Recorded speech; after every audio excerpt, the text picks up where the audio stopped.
How's it going, guys? I'm Robert from Machado Visuals, and here's a super quick breakdown on a moodier interview I recently shot. The client just wanted a simple black backdrop and dramatic lighting, and I wasn't really sure what kind of space we'd be working in, but I planned on using two 8x solids to create a dark background.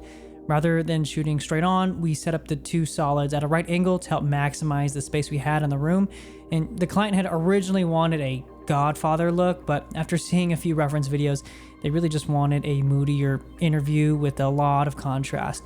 We set up the Intelli-Tech mega-litecloth as our key with the egg crate to help mitigate spill, and this is quickly becoming one of my go-to lights, particularly for interview setups. It's super thin and lightweight, so I'm just able to use it in smaller spaces that just can't accommodate a softbox.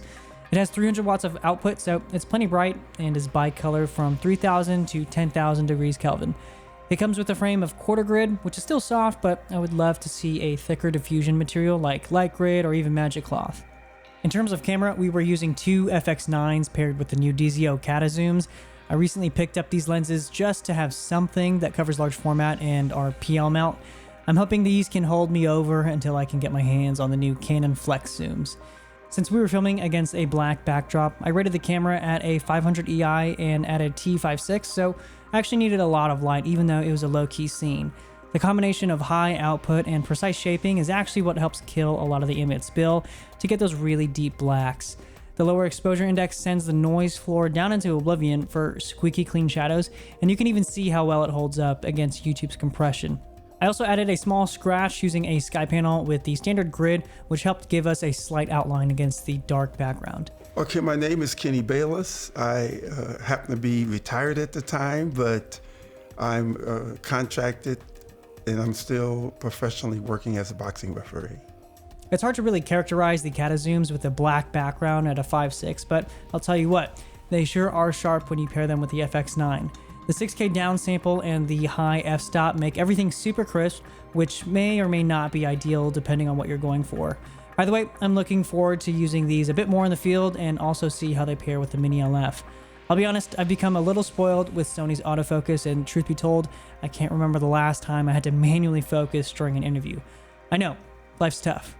Since the FX9 doesn't bake in your exposure index, it will look overexposed when you bring it into post since it will always record the native ISO.